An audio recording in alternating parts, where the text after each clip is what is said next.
Mister ladies ரசிக பெருமக்களுக்கு சித்தர்களின் பெயரால் என்னுடைய உளமார்ந்த வணக்கத்தை தெரிவித்துக் கொள்கிறேன். உலகெங்கும் வாழ்கிற தமிழ் அறிவாளிகளே, ஒரு பெரிய ஐயம் மக்கள் மத்தியிலே நிலவி கொண்டிருக்கிறது. அதற்கு ஒரு விடை தேவைப்படுகிறது. அது அவசியம்தான். அதை கொச்சையாக எண்ண வேண்டிய அவசியம் இல்லை. உடல் உறவு என்பது, தாம்பத்தியம் என்பது எவ்வளவு நேரம் இருக்க வேண்டும் என்று ஒரு ஐயம் இருக்கிறது. இது என்னன்னா, பொதுவாக இல்லற வாழ்க்கையில் இருப்பவர்கள் இருபாலரும் உச்சக்கட்டத்தை ஒரு நேரத்தில் அடைகிற வரையில் இருவருக்கும் உடலுறவு கொள்ளுகிற ஆற்றல் இருக்க வேண்டும். இதுதான் ஜெனரல் ஃபார்முலா, சிம்பிள் ஃபார்முலா. இருவரும் உச்சக்கட்டத்தை, அர்காசம்னு சொல்லுவோம் இல்லையா, இருவரும் உச்சக்கட்டத்தை அடைகிற வரையில் இருவருக்கும் தாம்பத்தியத்தை கொள்ளுகிற ஆற்றல் இருவர் உடலிலும் இருக்க வேண்டும். இது டைம். அப்போ இந்த நீடு புணர்ச்சி என்று ஒன்று இருக்கிறது. அது யோகி கலவி என்று சொல்லுவார்கள். இந்த ஆணுக்கும் பெண்ணுக்கும் கலவியில இருக்கிற ஒரு மிகப்பெரிய வேறுபாடு என்னன்னா, ஆணுக்கு விந்து கலிதமாகிவிட்டால், விந்து நீங்கிவிட்டால் அவன் உச்சக்கட்டத்துக்கு போய் விடுகிறான். அதற்கு பிறகு அவனுக்கு எழுச்சி இருப்பதில்லை, அவன் திருப்தி அடைந்து விடுகிறான். பெண்ணுக்கு ஒரு முறை உச்சக்கட்டத்தை அடைந்த பின்னும் ஒரே சேர்க்கையில் பல முறை உச்சக்கட்டத்தை அடைகிற ஒரு வாய்ப்பை இயற்கை தந்திருக்கிறது. Multiple orgasm is possible to a woman. அது ஒரு அளவற்ற பெருமகிழ்ச்சியாக, பேரானந்தமாக பெண்ணை மகிழ வைக்கிற மல்டிபிள் அர்காசம். அது ஆண்களுக்கு சாத்தியமில்லை. அப்போ நீடு புணர்ச்சிக்கு வாய்ப்பு இருக்கிறதா? ஒரு பெண்ணுக்கு மல்டிபிள் அர்காசத்தை, எல்லா பெண்களுக்கும் மல்டிபிள் அர்காசத்தில் ஈடுபாடு இருக்குமா? இருக்காது. சிலருக்கு விரைவிலே அந்த உச்சக்கட்டம் வந்துவிடும், சிலருக்கு நேரம் பிடிக்கும். சட்டென்று சில மொட்டுக்கள் மலரும் என்று ஒரு பாடலை கேட்டிருக்கிறேன். அது சிலருக்கு வாய்ப்பு இருக்கிறது, சிலருக்கு விரைவிலே அந்த அர்காசம் வருகிற வாய்ப்பும் இருக்கிறது. ஒரு 15 நிமிடமாவது ஆகாமல் அர்காசம் வருவது இல்லை என்கின்ற பெண்களும் இருக்கிறார்கள். அப்போ அந்த உடலுறவுக்கு ஒரு நேரம் என்பதை நாம் கணித்து சொல்ல முடியாது. ஒன்று கட்டாயம், இருவரும் உச்சக்கட்டத்தை அடைகிற வரையில் இருவருக்கும் சேர்ந்து இருக்கிற ஆற்றல் இருக்க வேண்டும். ஆணுக்கு விரைந்து விந்து நீங்காமல் பெண் அதற்குள் உச்சக்கட்டத்தை அடைந்து விட்டு உடலுறவு திருப்தி அடைந்து விலகிவிட்டால் அது ஆணுக்கு பெரிய வேதனையாகிவிடும். அதுபோல பெண் உச்சக்கட்டத்தை அடைவதற்கு முன்னால் ஆண் உச்சக்கட்டத்தை அடைந்து விலகிவிட்டால் அது பெண்ணுக்கு மிகப்பெரிய சங்கடமாக முடிந்துவிடும். பொதுவாக உடலுறவு என்று சொல்ல உடனே நீடித்து உடலுறவு கொள்ள வேண்டும் என்பது ஒரு நம்பிக்கையாக, ஒரு எண்ணமாக மக்கள் மத்தியிலே இருக்கிறது. இப்ப எவ்வளவு நேரம் நீடித்து உடலுறவு கொள்ள முடியும்? அது அவரவர்கள் பின்பற்றுகிற முறைகளை பொறுத்தது. திருமூலன் திருமந்திரத்திலே இதை மிக அழகாக சொல்வார். திருமந்திரம் என்பது ஒரு சமயம் சார்ந்த, சைவ சமயத்தை சார்ந்த ஒரு சமய நெறி நூல்.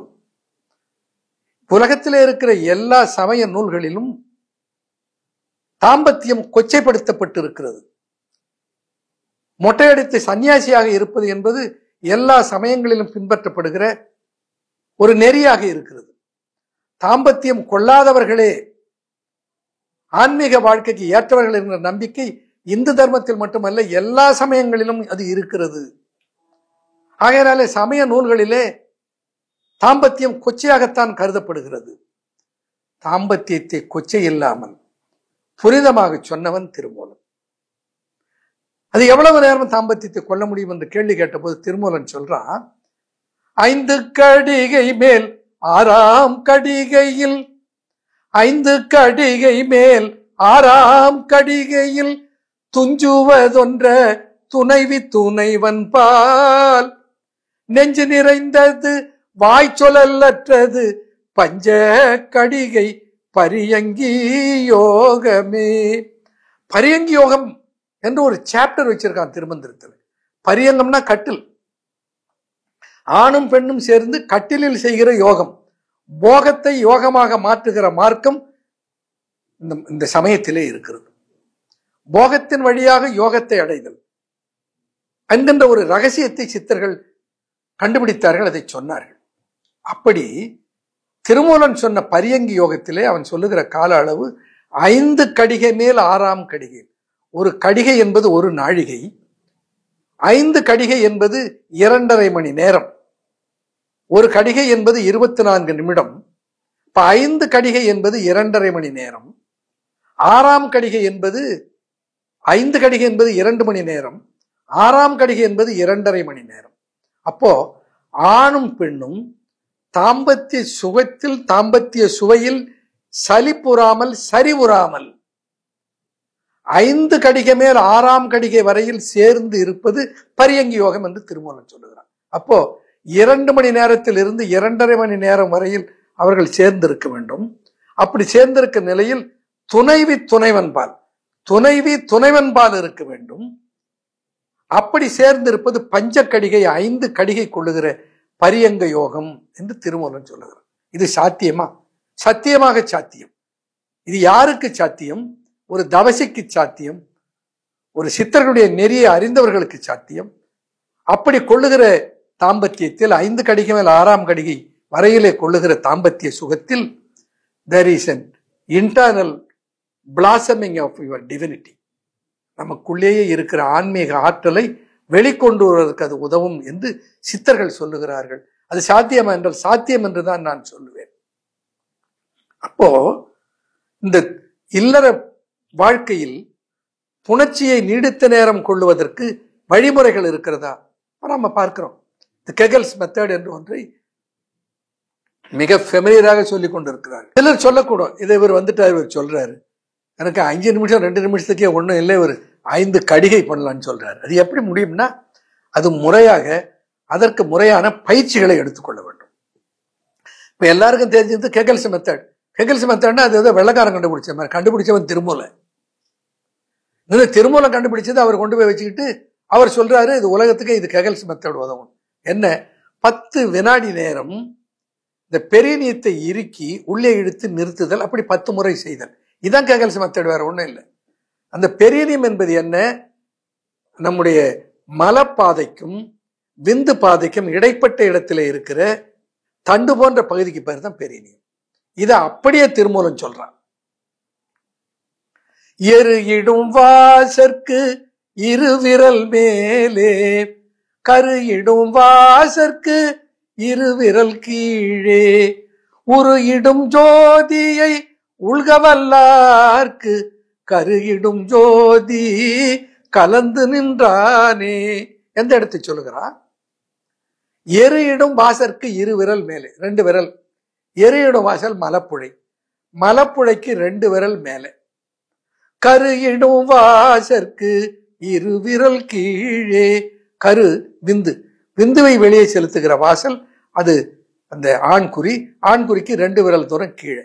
அங்க என்ன இருக்கிறது? பெரியனியம் இருக்கிறது. இந்த பெரியனியம்னு திருமூலன் சொல்லல, ஆனா இடத்தை சொல்லிட்டான்.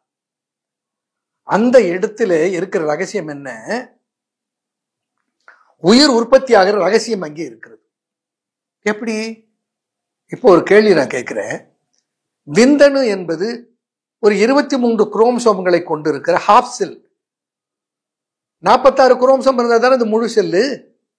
அதுல இருக்கிறது ஹேப்ளாய்டு, அதுல இருப்பது 23 குரோமோசோம்கள். அது மட்டுமல்ல, அந்த விந்தணு ஒரு 24 மணி நேரம் தான் அது உயிரோடு இருக்கும், அப்புறம் அது செத்து போயிடும். இப்ப 24 மணி நேரத்தில் சாக போறவன் இளைஞனா வயதானவனா?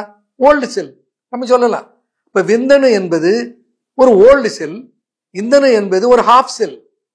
அது போல முட்டை இருக்கிறது, பெண் உற்பத்தி செய்கிற முட்டை இருக்கிறது, அதுவும் ஒரு ஹாஃப் செல். அதுல 23 குரோமோசோம் தான் இருக்கிறது. அந்த முட்டையும் கருவுறாமல் இருந்து விட்டால் 24 மணி நேரத்தில் செத்து போய்விடும். ஒரு வேளை ஒரு ஸ்பெஷல் கண்டிஷன்ல இருந்தா இந்த விந்தணு செலுத்தப்பட்ட பின்னாலும் கூட உள்ளே கருப்பைக்குள்ளே அது 48 மணி நேரம் உயிரோடு இருக்கலாம். அதுபோல கருப்பை உடைத்து வெளியிலே வந்த விந்து கர்ப்பப்பையிலே, வெளியிலே வந்த முட்டை கர்ப்பப்பையிலே 48 மணி நேரம் இருக்கலாம். அதற்கு மேல இந்த 2 அணுக்களும் உயிரோடு இருக்க வாய்ப்பே இல்லை.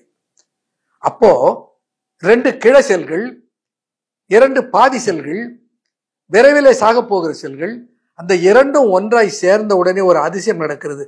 அது 40 வருஷம், 50 வருஷம், 60 வருஷம், 80 வருஷம் வாழ்கிறது.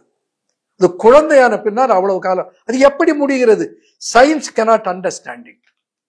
விஞ்ஞானத்துக்கு விளங்காத இன்னும் biologically ununderstandable secret is there is a biological change by the union of these two.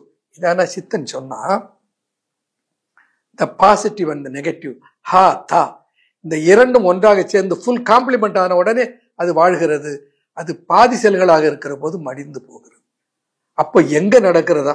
ஒரு இடும் ஜோதியை உள்க வல்லார்க்கு உருவை இடுகிற உருவமாக ஒரு ஜீவனை உற்பத்தி செய்கிற ஜோதி ஆன்மா உயிர் அதை உள்க வல்லார்க்கு அதை உள்ளே எண்ண வல்லவனுக்கு கரு இடுகிற அந்த ஜோதியை அந்த உள்ளே ஜோதினா வெளிச்சம்னு அர்த்தம் இல்லை. ஜோதி என்றால் ஒரு ஆற்றல். இந்த கருவை வளரச் செய்கிற ஆற்றலை கரு இடும் ஜோதி கலந்து நின்றானே அதனோடு ஒன்றி இருந்தானே. அப்போ கெகல்ஸ் மெத்தட் என்பது சூப்பர்ஃபிஷியல். சித்தன் சொல்லி இருக்கிற முறை இருக்கிறது அது மிகச்சிறந்த ஆன்மீக உண்மை. அப்போ அப்படி நெடுநேரம் உடல் உறவு கொள்வதனால இருதயம் பலகீனமாகி விடுமா? இருதயம் சோர்ந்து போய்விடுமா? இருதய நோய் வந்து விடுமா? இப்படி பல கேள்விகள் எழக்கூடும். இதற்கு பதிலையும் திருமூலன் சொல்லுகிறான். மின்னிடையாளனும் மின்னாளனும் கூட்டத்து பொன்னிடை வட்டத்துக்குள்ளே புக பெய்து தன்னொடு தன்னை தான் தலை பெய்திட மண்ணிடை பல்லாண்டு வாழலுமாமே மின்னிடையாளனும் மின்னாளனும் கூட்டத்து. மின்னிடையாள் மெலிந்த சிறிய இடை உடையவள், பெரிய தொப்பத்தொந்தியோட வயிறு பெருத்த பொம்பளை இல்லை. மின்னிடையாளன் அதுபோல பெரிய தொப்பத்தொந்தியோடு இருக்கிற ஆண் அல்ல. இருவரும் ஒரு பிடிக்குள் அடங்கி ஒரு பிடிக்குள் அடங்கும் சின்ன இடையினால்னு சொல்லுவோம் பாருங்க. துடிக்குள் அடங்கி ஒரு பிடிக்குள் அடங்கும் சின்ன இடையினால்னு சொல்லுவோம். துடின்னா இந்த உடுக்கைன்னு ஒரு கருவி இருக்குது பாருங்க, கையில பிடிச்சிட்டு வாசிப்பாருங்க. அதுபோல சிறிய இடை. அப்படி மெலிந்த இடையை உடைய ஆணும் பெண்ணும் பொன்னிடை வட்டத்துக்குள்ளே புகை பெய்து ஆக்ஞா சக்கரத்திலே கொண்டு வந்து உணர்வை நிறுத்தி அவர்கள் கலந்து இருப்பார்களே. ஆனால் அந்த நெடுநேரம் கலந்து இருப்பதனாலே மண்ணிடை பல்லாண்டு வாழ்வார்கள் என்று திருமந்திரம் சொல்லுகிறது. பஞ்சக்கடிகை பரியங்கி யோகத்து தங்க கொங்கை உருவித்தழுவ ஒருவர் கொண்ணாதே சரிவளை முன்கட்சி சந்தன கொங்கை உருவித்தழுவ ஒருவர் கொண்ணாதே திருமந்திரம் சொல்லுகிறது. இது பரியங்கி யோகம் கற்றவனுக்குத்தான் இது சாத்தியம், மற்றவனுக்கு இது சாத்தியம் இல்லை. அந்த கையில இருக்கிற வளையல் சரிந்திருக்கிற அழகான பெண்ணே, உனக்கு ஒரு ரகசியத்தை சொல்லுகிறேன். அவளை உருவி தழுவதற்கு 5 கடிகை சேருவதற்கு ஆற்றல் வேண்டுமானால் நீ பரியங்கி யோகத்தை கற்றிருக்க வேண்டும். கரியங்கி யோகம் கற்றவனுக்கு மட்டுமே இது சாத்தியம். அதற்கு ஈடு கொடுக்கிற அளவுக்கு பெண்ணும் பரியங்கி யோகத்தை கற்றிருக்க வேண்டும். அப்பொழுதுதான் அவர்களால் பரியங்கி யோகத்தில் ஆன்மீக விழிப்பை பெற முடியும். இது சித்தர்கள் சொன்ன நெறி. நன்றி, வணக்கம்.